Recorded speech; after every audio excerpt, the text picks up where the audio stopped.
Hello, ladies and gentlemen. Welcome back to another episode of Pipe Bomb Sessions, baby.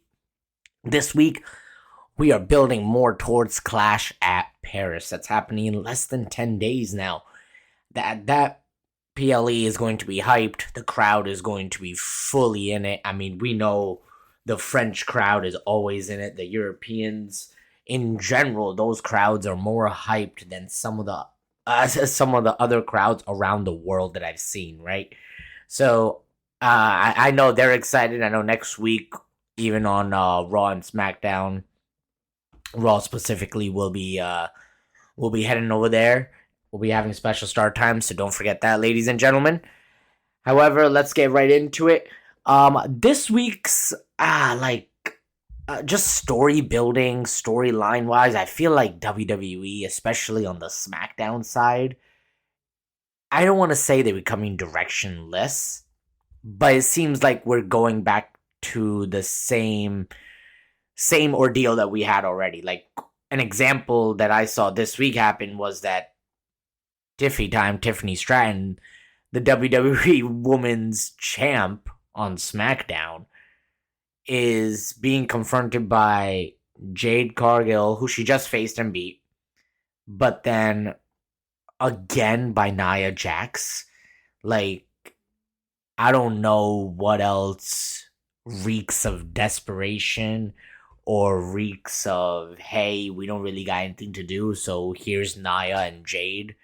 And they are desperately reeking, and missing specifically is the EST Bianca Belair. I feel like at this point, Tiffy needs to go heel to get a new kind of layer into who she is as a champ. I mean, yes, I love her as a face. I don't think she's been doing anything bad per se.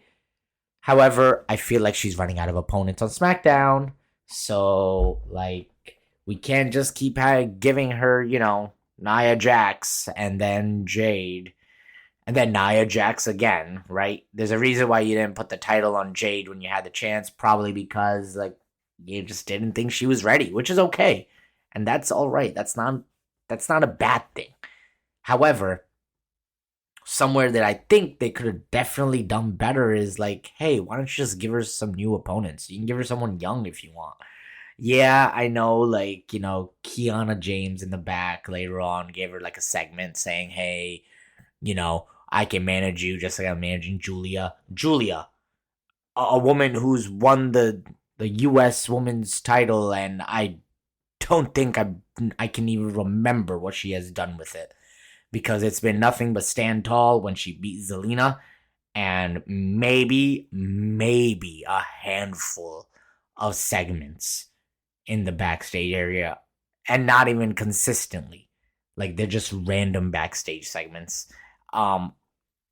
Thank God for the women's IC title, and they were doing phenomenal with that on Raw. But oh my God, what is SmackDown doing with their titles? I mean, obviously, the WWE champ is not here right now. I know Cody Rhodes is doing the film and stuff like that, but I believe that doesn't start for another like 2 weeks. So possibly we could still be getting that Drew versus Cody matchup happening at Clash. We could get that official as soon as this week. I don't know if they'll make it official on a go home show, but you never know. Maybe they want to like show that Cody did get legitimately hurt somewhat. Maybe Cody pulls a fast one on Drew at Clash, wins, and then Drew just freaking mercilessly beats the hell out of him. That could be one way to write off Cody for a couple weeks, maybe even longer if you need to. I'm just not sure how the movie schedule is going to work with him, and him being the title holder, of course, right? So I think that's very, very big and important. See, like, Julia's been doing okay. Cody just won the title back. Fine. I know that Solo. Well, let's move to Solo for a second. And I don't know if I have an issue with Solo and his MFT, My Family Tree. I think I may have more of an issue of who came out to interrupt Solo. That's Sami Zayn. Sami, what the fuck are you doing, man? You got offered a world title matchup from Rollins months ago. You declined it, saying you wanted to go climb your way to the top. Hey, I'm cool with it. I love you, Sami Zayn. But man, now they have you officially part of SmackDown, so it looks like a trade was official. LA Knight to Raw for Sami Zayn, who went to SmackDown. Hey, that's cool. I think LA Knight needed a new scenery anyways. Sami Zayn, I'm not sure if he needed a new scenery, more so of a path to the top, maybe just fighting his way there. Uh, Possibly that's why they put him in the Karrion Kross feud. That got a little bit stagnant after a while. Obviously, Kross is no longer in WWE now, so there was nothing more of Sammy to do. I feel like they were throwing him randomly into the Rusev and Sheamus situation. However, that didn't come to anything else, right? So that was pretty pure and simple. Sami Zayn came out and he said that the only other title except for the world title that's eluded him is the U.S. title. Do I see Sami Zayn taking the U.S. title off Solo? Yes. Do I see him doing it immediately? I'm truthfully not sure. Do I see him taking it and it can turn to something? Well, possibly. I want to see Sammy fight for the big one, man. Like, I don't want him fighting for these small mid-card titles. I mean, yes, if he does go on and beat Solo and become the champ, he's only missed the world title at that rate, right? He's won every other title then in WWE. Maybe that they're just trying to give him all the titles before giving him the big one. Maybe they think this isn't the right time technically to give Sami Zayn the big one. I'm not sure what their thought process is behind Sami Zayn and the world titles. Either one, it doesn't even matter. The WWE title, world title, give him like something, man. I don't get it. And for me, I think they're going full steam ahead in the sense of putting Sami Zayn into this picture. I'm not sure what others are going to be doing with it. Let's see how things turn out, right? Just a little tidbit I wanted to check based on. Obviously, I've been saying SmackDown's been bad and a little slow. A lot of the title holders have not been doing well. One pair of titles that I've actually enjoyed seeing so far on SmackDown are the men's SmackDown tag titles. I think the tag division of SmackDown is like just from presentation and matches and just how everybody's involved on a weekly basis, miles ahead of Raw. Raw, we just keep seeing the same two teams fight, I feel like, every week. Different iterations of the same two teams fight every week. I feel like the Raw division needs a major boost for the tags. Like, what are we doing here? We need more tag teams on Raw. We need more tag teams to actually do decent on Raw. Now, tag team that actually lost this week, new up-and-coming team, obviously, Fraxium, but they lost to Mello Don't Miz. Now, I thought this was where Carmelo Hayes was going to betray the Miz, but it seems like not yet. It's still going to happen. I'm guaranteeing that for sure, ladies and gentlemen. It's still happening, right? Question now is, I think, more so of when it is happening. So, Mello did not seem happy with the Miz. I mean, yes, they got the W as a team together, but Mello looked like he was setting up to get the W for his team, and then Miz came in and kind of stole the pinfall and victory from him, and he doesn't seem too happy about that. I know they've been teasing like, hey, Mello wants a shot at a singles title. Miz keeps coming in and kind of getting in the middle of it, right? To put it lightly, he's kind of freaking, in a sense, cockblocking the guy. Like, I don't understand. He's just getting in the middle of the situations. I don't understand why. I don't understand for what. However, it does seem like we are going to get a Carmelo Hayes versus The Miz feud.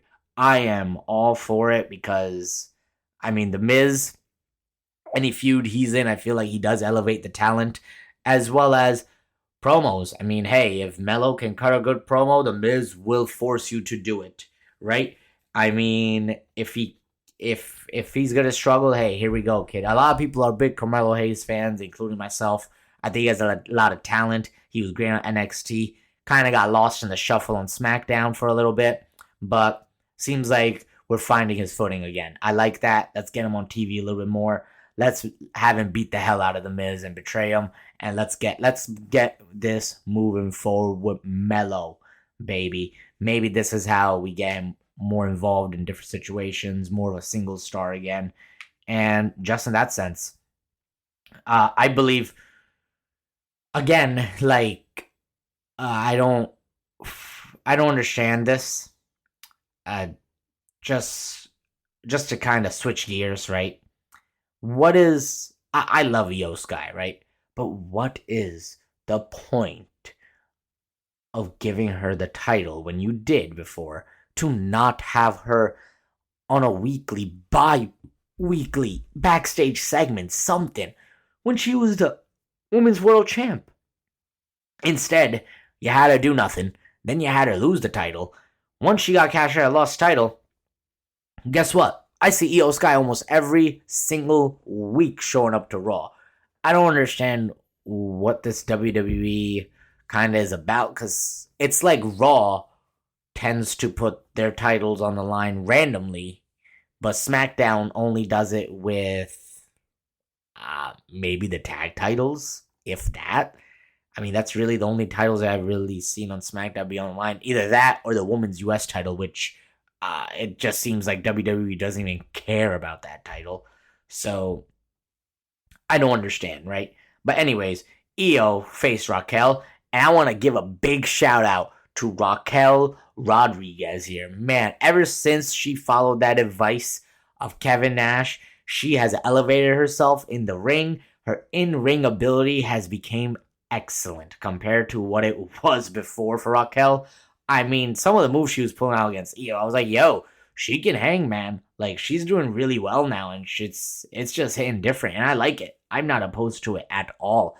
I think Io Sky is one of my favorites. She's great. She can make anybody in the ring um good as well, including Raquel. But Raquel was not doing it through Io. She was kind of holding her own in it. So, hey, props to Raquel. Obviously, Io won, and then Raquel and, of course, Roxanne come in the ring.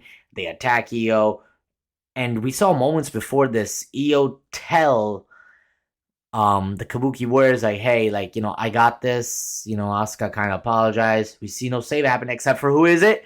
Mommy herself, Rhea Ripley. I like the way they are going with this, ladies and gentlemen. It looks like we're in a tag team type of situation with Rhea and Io teaming up as friends. The Kabuki Warriors, specifically Asuka, is not happy with this, especially we saw right after us. Like, they're all arguing just like they did last week. Io's tired of it. She breaks down, she flips out, and she walks away, runs away from it.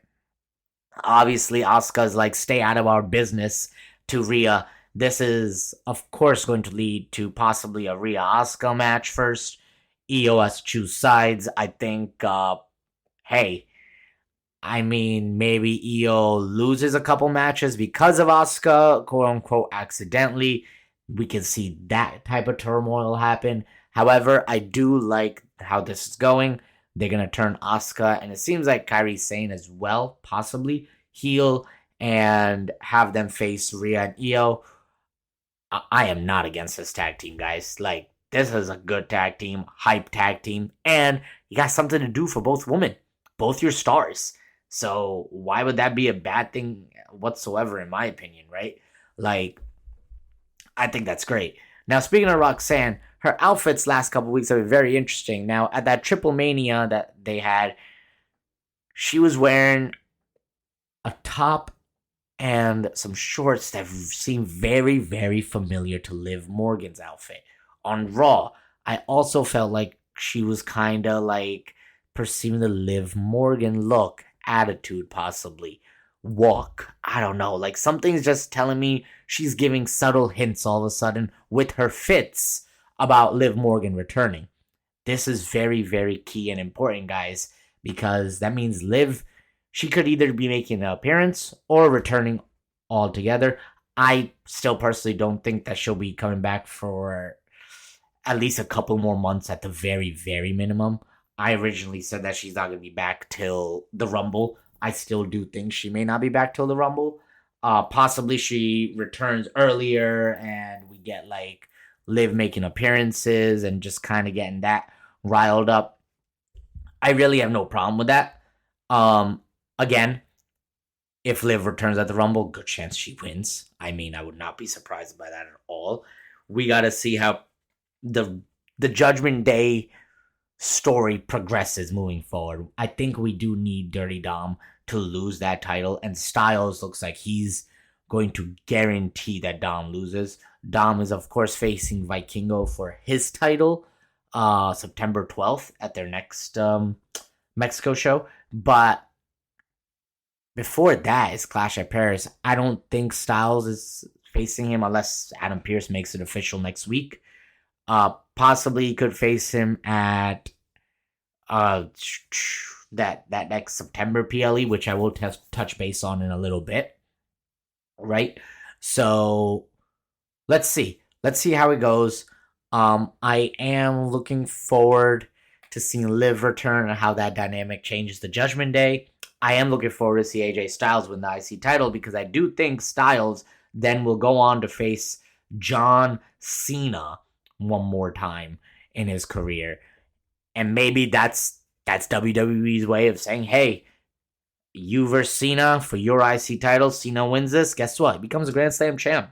That's really one more accolade Cena needs in order to really move forward. Of course, Cena is going to appear this Friday on SmackDown. He's facing Logan Paul. I still do think Lesnar showing up at Clash at Paris at the end of that match just to beat the hell out of Cena. He's not there to help Logan Paul. He's there to beat the hell out of Cena. That's all he cares about. That's why he returned at SummerSlam. That's his whole agenda, right? We're going to probably see this keep going where Lesnar's on this just rampage type of path. I'm all for it. I ain't got no problems with that at all, right? A matchup that seems like it's going to be official sooner rather than later is the Nikki Bella versus Becky Lynch matchup for Becky's Women's IC title. Now, we saw Nikki get attacked a couple weeks ago. She got a little bit of a revenge this week on Raw against Becky, and it seems like we are definitely heading towards that for Clash of Paris or in the near future. I would not be opposed to it at all. Seems like Nikki Bella is here for a hot minute, man. I did not expect her to be sticking around this long after her return a little bit earlier in the year. But man, I am genuinely pretty impressed by it. I have no problems with it. Shoot. So, a match that was made official at Clash of Paris, and I keep saying that they should make it best out of 7. Apparently, Adam Pearce saying part 4, match 4, is the last matchup they're going to have against each other. That is Sheamus and Rusev. They've had brawls, ladies and gentlemen, against each other. However, Adam Pearce is sick and tired of them brawling in the back, and he's like, yo, homies, both you guys, Clash of Paris, Donnybrook match. I'm all for it. I ain't got no problems with that. That seems like it's going to be a hell of a match. Again, if this is their 4th match, I just feel like you can't really end in a tiebreaker, right? You can't really end in one way versus the other way type of deal. So let's really see how this works. I mean, yes, the 3rd matchup was technically a double DQ countout, I believe. So they are still 1-1. I can see this, I guess, being the tiebreaker. I was hoping that they become a tag team because, honestly, Raw needs a tag team. And hey, they did this before with Cesaro and Sheamus. The Bar teamed up together and was created. And I know a lot of people were hyped on that and had no issues with that happening, right? So, I'm all for it. I got no problem with it. I think it'll be dope. I think it'll be cool. Now, something that's really freaking cool, and congratulations to the Women's World Champion, Naomi. I know she relinquished the title this week on Raw. She made the announcement, and she made it official for the world to know her and Jimmy are going to be mom and dad for baby Oos. Baby, let's go. Congrats to Naomi. She is indeed pregnant. That's awesome. I like that she didn't just give the title away to Adam Pearce. She left it laying in the middle of the ring. Hey, take your time. We'll see you soon, Naomi. And early prediction, 2027 Royal Rumble winner, Naomi, baby. Hey, why not just get her right back to the top? I mean, her whole character change, her whole career. She hasn't had a singles world title in like 8 years. Yes, it sucks that she was just getting hot again and she had to relinquish it. But hey, does it really suck? She's gonna be a mother. Like, awesome, good for her. And that's awesome news, guys. That's great. I'm glad. I'm glad that was made official this week. Glad I got to announce on the episode last week a little bit, just to kind of get the early predictions right. However, this week that Naomi, WWE, Jimmy, Big Jim all made it official. They are going to be parents. And honestly, as Naomi said, the bloodline continues, baby. I freaking love it, man. I cannot complain to that whatsoever. I love it. I love it. So, this week on Raw, I was really not going to love the fact that Jey Uso and Braun Breaker were going to be in the main event, and we're like, all right, here we go. Is it going to be just the Vision standing tall as usual? I mean, they've been doing this week in and week out. That's all we've been really doing and getting it done anyways. So, of course, Jey Uso and Braun Breaker face each other, right? We have them in a street fight. Now, street fight itself was pretty good. I liked it. Eventually, of course, here comes Bronson Reed, Seth Rollins, LA Knight, CM Punk. Now, something interesting that LA Knight and CM Punk were actually teaming together and helping each other out there until CM Punk has accidentally pushed LA Knight through a table. What's interesting was that Punk realized it after the fact and kind of shrugged his shoulders as if he didn't care.